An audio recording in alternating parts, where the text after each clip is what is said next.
I bet you've heard that a night of deprived sleep can influence your food choices the next day. But have you heard that it happens the other way around too? With food choices impacting sleep?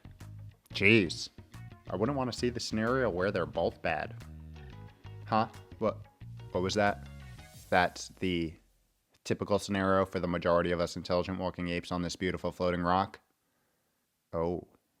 Yo, what is up? Welcome back to another week of How to Health. My name is Kevin. I run liftingbalance.com, where we take aim at all things health and longevity and do it in an odd, weird, interesting, and highly sarcastic way.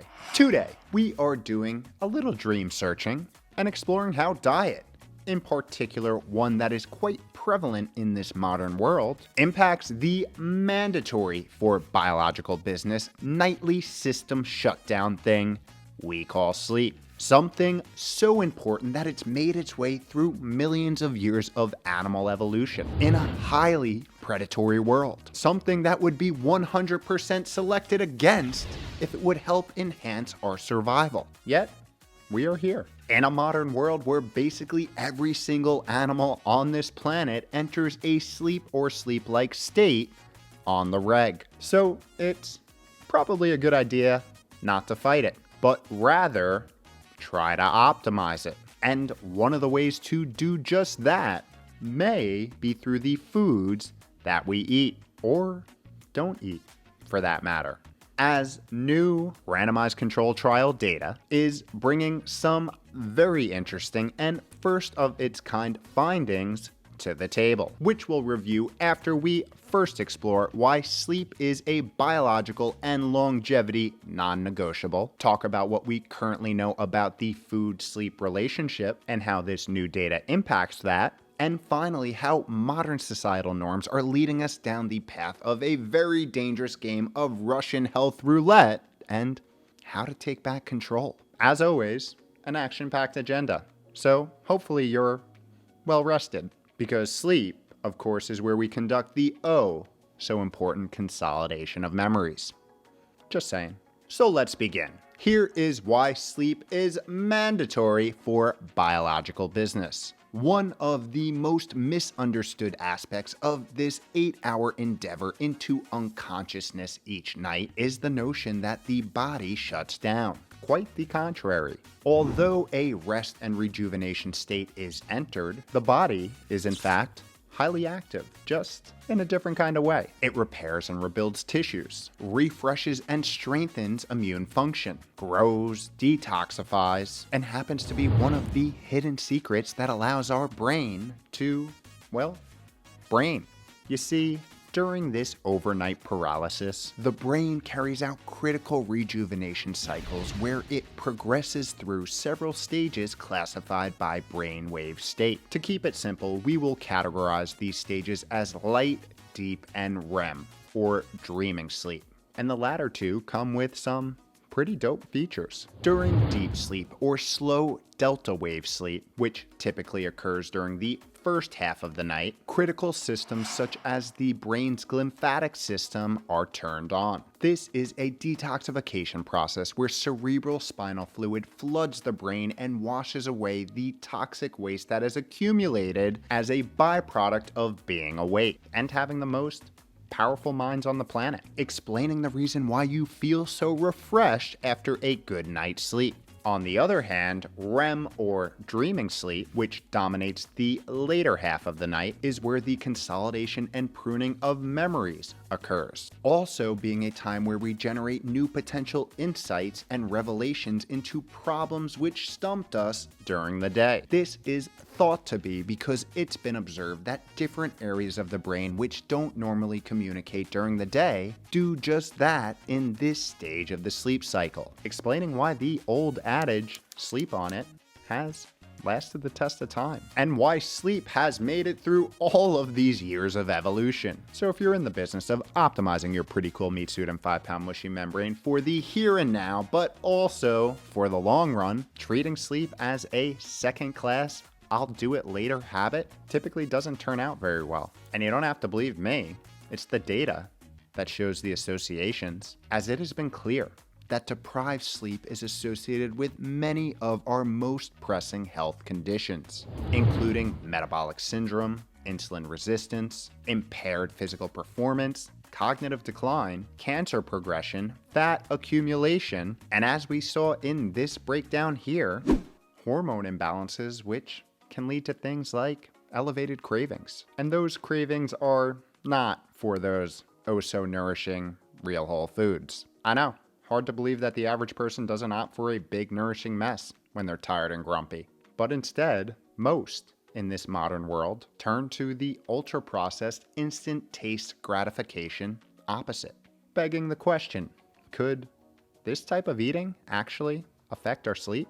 Let's explore what we know. Prior evidence has suggested that dietary factors may impact sleep quality and restorative sleep parameters such as slow-wave sleep. For example, a greater intake of sugar and saturated fat has been correlated with less slow-wave sleep, where fiber intake has shown the opposite. This is interesting because the consumption of high-fat, high-sugar, ultra-processed diets have also been associated with a laundry list of poor metabolic outcomes and increased risk of metabolic disease, as we talk about all across the How to Eat playlist. That being said, many of these studies have been short-lasting, focused on macro-scale sleep parameters such as time in sleep stages, and observational in nature, meaning they were not a randomized controlled trial performed in a sleep lab with true macro and micro sleep analysis, leaving us empty-handed when it comes to firm evidence on this sugary sleep relationship. That is, until now. Of course, it's new data time. Researchers at Uppsala University in Sweden sought to see how a more unhealthy high-fat, high-sugar diet affects sleep microstructure in humans. And they did it in a way that has not been done before, with an in-lab randomized controlled trial. I know, I'm excited too. To do this, they recruited 15 young adult males, baselined their sleep for a few nights in the lab, then randomized them to a week of either one of two prepared diets: a high-fat, high-sugar diet or a low-fat, low-sugar diet, bringing them back in at the end of the week to monitor their sleep again. Here, researchers looked specifically at slow-wave activity, a measure which can reflect how restorative their deep sleep was. Afterwards, each participant also crossed over to the other diet and repeated the experiment. Now, it's important to remember that although these two diets were very different in macro and micronutrients, they were indeed isocaloric, meaning they contained the same amount of calories. The low-fat, low-sugar diet consisted of 52% carbohydrates, 9% being sugar, and 23% fat, while the high-fat, high-sugar diet consisted of 39% carbohydrates, 17% of that being sugar, and 44% fat. So, what'd they find? Well, first they saw that deep sleep exhibited less slow-wave activity when the participants had eaten junk food. This effect had also carried over to the second night of sleep monitoring when participants were back on a normal diet, all while participants maintained a similar sleep duration and macro structure across both diets, meaning time in each stage of sleep were consistent across both diets. There were also no changes in body weight or BMI, which kind of makes sense because of the duration of the study. Essentially, this data displayed that the unhealthy diet resulted in a shallower, less efficient deep sleep. Having the authors conclude, we provide novel evidence to indicate that exposure to a more unhealthy diet, higher in the proportion of daily calories from sugar and fat, can impact several sleep parameters that are known to be associated with the restorative properties of sleep in humans. Having me conclude, I guess sleep and eat rhyme for a reason. They do rhyme, right?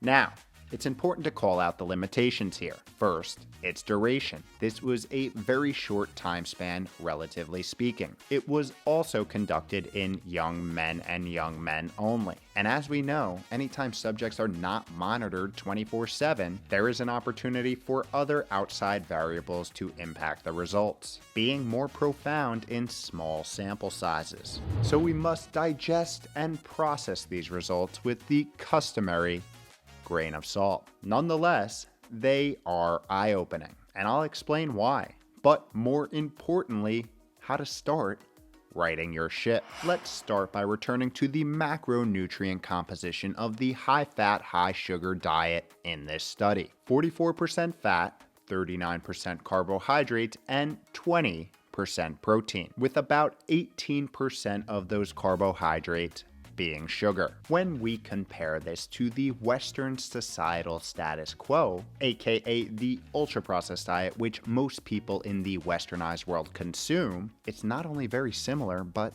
potentially less bad in some regards. For example, it's estimated that the average person in this modern world consumes somewhere between 19 and 20% of their daily energy from sugar, suggesting that people out there in the wild may very well be consuming an even unhealthier diet than the one in this study. Mix that with a population which is not young, healthy adults, and the impact of diet on sleep, and specifically a crappy diet on sleep, can even be more profound. We already know that the connection exists, but data like this brings forth the notion of a vicious and infinite feedback loop, one where each factor influences and potentially accelerates the other. Poor eating worsens sleep, and worsened sleep leads to more poor eating, viciously driving an individual to have a less efficient metabolism, more cravings, less energy, weaker immune systems, impaired organ function, excess inflammation,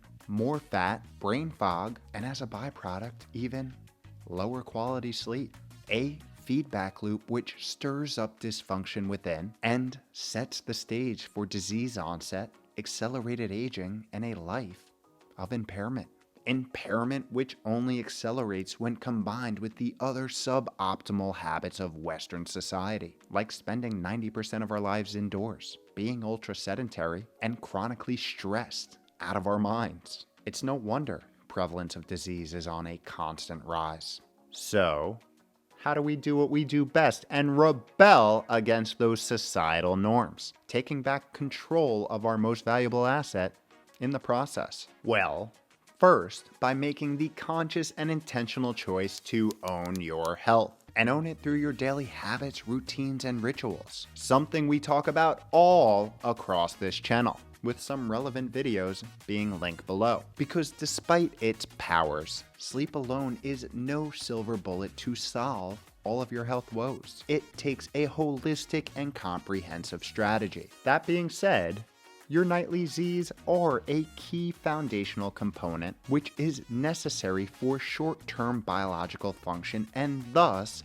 long-term vitality. Something that we simply cannot be at our biological best without. So here are a few tactics and components to improve your own sleep hygiene, all of which are outlined in detail in this video here. First, consistent bed and wake times, even on the weekend, giving yourself an 8-hour sleep opportunity each and every night. Next, removing stimulants such as caffeine in the early afternoon, and preferably the late morning. Try to avoid artificial light at night or wear something like blue light blockers to help minimize the effect. Move that badonkadonk, aka exercise, on a daily basis. Consume real whole nourishing foods and try to finish that last meal a few hours before bed. Say no to prescription sleep pills and alcohol. Create a dark and cool sleep environment and build a nightly wind down protocol where you detach from technology and stress about an hour before bed.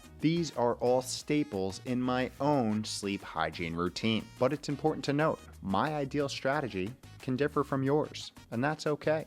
It's not about being perfect. It's about putting in a genuine effort. It's about owning it It's about making it a priority and valuing your day-to-day mood, feel, cognition, and physical function as it should be valued. Knowing that making changes in a slow, sustainable way is the best way, because your key measurements are lifetime vitality, not short-term vanity. Understanding that what you eat, how much you move, stress management, and environment all play a big role in sleep, while sleep plays a big role in them, altogether swaying your odds, likelihood, and probability to health and vitality or disease and dysfunction. Attention drives outcomes. Question is, what are you paying or not paying attention to? Me, personally, right now, I'm not paying attention to my dog, so I should go do that. In the meantime, go own it.